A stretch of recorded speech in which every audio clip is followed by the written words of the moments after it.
All right, I want to go back to the live pictures here that we've been waiting for, this update.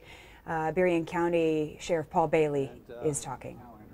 We had an incident occur at the courthouse when an inmate was trying to be moved from a cell by a deputy and a bailiff. A fight occurred with that inmate on the way to the courtroom, and that inmate was able to disarm one of the officers.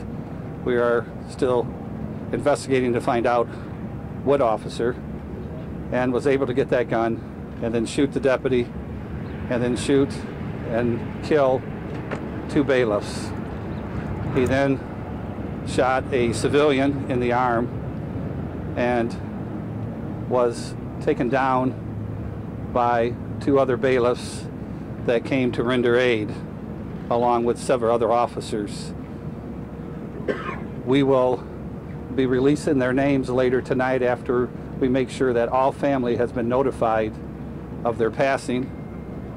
We have counselors coming in to talk to employees, and due to this incident, the courthouse will be closed tomorrow. There'll be no court in Berrien County tomorrow. So right now we have all of our detectives, local detectives, county detectives, the state police detectives interviewing all of the witnesses that were there. And we have the Michigan State Police Crime Lab here to process the scene. As soon as the scene is processed, the victims will be removed to Grand Rapids for an autopsy.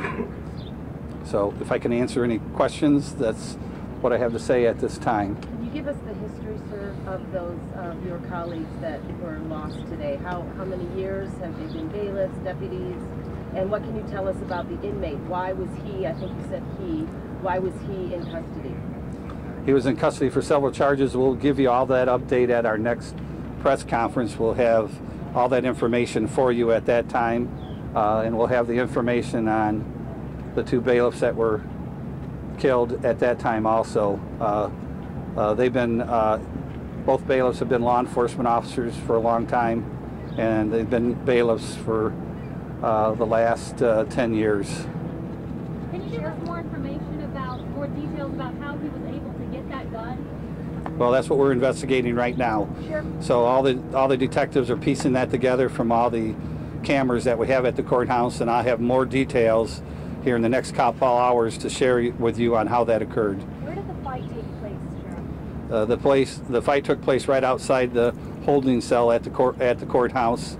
As they were getting him out of the holding cell, they secured the door, and then the inmate started fighting with the deputy and bailiff, and that's when the gun was able to be taken away. He was trying to escape, and that's when he fatally wounded the 2 bailiffs. As people have been leaving the courthouse, state police have been stopping them, asking them questions and writing down information. What can you tell us about what they're asking people who are leaving the courthouse? Well, we want to make sure that we've interviewed anybody that was in the courthouse, so we're asking them if they've been interviewed yet. So the detectives are interviewing all the courthouse employees that were on the 3rd floor, and we're releasing everybody else that did not see anything. So we want to make sure that everybody that was on that 3rd floor gets interviewed, and that we have all the information to piece everything back together of what occurred. You said a civilian was shot. I'm sorry, a civilian. Was it a male or a female civilian? And who was that person? We'll have more information at the next press conference on that also. Was the shooter handcuffed or restrained in any way? That's we'll find out at the next. As soon as I can meet with the investigators. The area is cordoned off because it's a crime scene, and we're not going in there to look at that now until the Michigan State Police Crime Lab gets here. Has everyone been released from the building now at this point? Is everyone released? Yeah, the only people that are there right now are people that still need to be interviewed, but everybody else was sent home. Can you see how many people were inside the courthouse at the time? The shooting was not inside a courtroom, and it was in a corridor leading from the holding cell to the courtroom. Sheriff, did you get any arraignment, or why was he here? That's what we'll have more for you. I have him piecing that together. He was going over for some court proceeding from the jail, and we'll have more information about exactly what that proceeding was at the next conference. How many civilians were taken? Pardon me? How many civilians were taken to the house? Just one. How many And- were inside the courthouse and also down? Oh, the courthouse was doing regular business there, you know. So all the employees were there, and I don't know how many civilians were there doing business. Who shot and killed the inmate? We will release that later on after I have all the information from the investigators. As soon as they piece that all together, I can give that to you at the next press conference. So what is protocol? Right now, What- your emotional toll, because obviously this has touched you and somebody who you've obviously worked with. Can you talk about just what this has meant to you and the officers and deputies who work with you? Well, our hearts are torn apart. They were our friends. They were my colleagues. I have known them for over 30 years. So it's a sad day. So what I'd like to do is the governor came down to give his support, and I'd like to turn it over to him now to say a couple words. Could you say your name? Sheriff Paul Bailey. The deputy that was injured, how is he or she? He is in stable condition at this time. Governor? Thank you, Sheriff. Yes.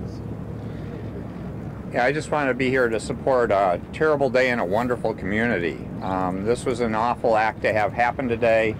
I want to reinforce the fact that we're being supportive in every way possible with the Michigan State Police in terms of helping support a good sheriff's department in terms of their investigation, the crime lab, also with counseling resources. I ask that all Michiganders put your prayers out, your thoughts and prayers with the families of the lost law enforcement officials, and that we give our thoughts and prayers to the wounded. This is a particularly tough time for law enforcement, so I ask that everyone reach out and try to be as supportive of law enforcement across the state and across the country as possible in a difficult case like this. This is a terrible event to have happen, and we need to rally together to support one another. And you can see that from the community members with me and the law enforcement members with me, but we should all be standing together to say, how do we support one another, and how do we work to make sure these things don't happen? So thank you. Governor, why did you decide to come out today? For what I just said. It's as simple as that. There's no other motive other than saying, this is terrible, and we need to be supportive of law enforcement. We need to support the families that have lost someone. So I thought it important to be here, and we'll continue to provide support, whatever they need, to help them get through this terrible tragedy. Governor, thank you. Sheriff, can I ask one more question, please? What is this is difficult, I know, but what is the protocol for an inmate or someone when being walked from, like, the holding area to a courtroom or vice versa? Well, In terms of handcuffs and...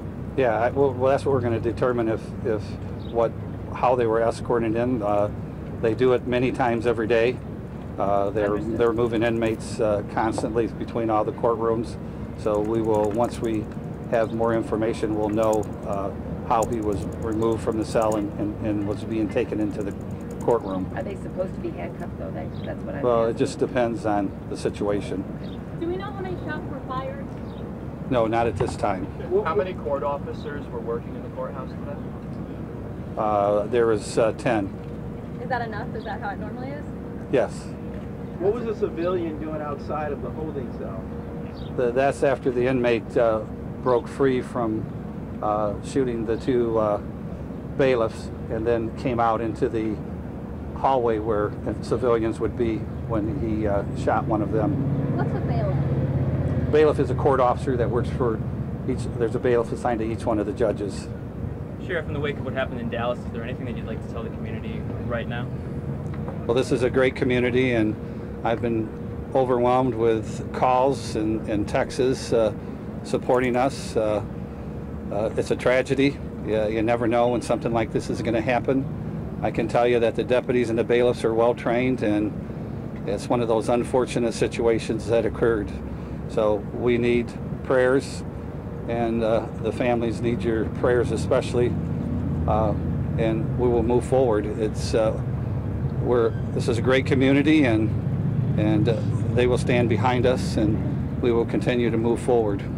Sheriff, you mentioned more information later on. Do you have any idea what time that press conference will be, that next update? Sometime before 9 o'clock. Can Can you mention at all just about the incident?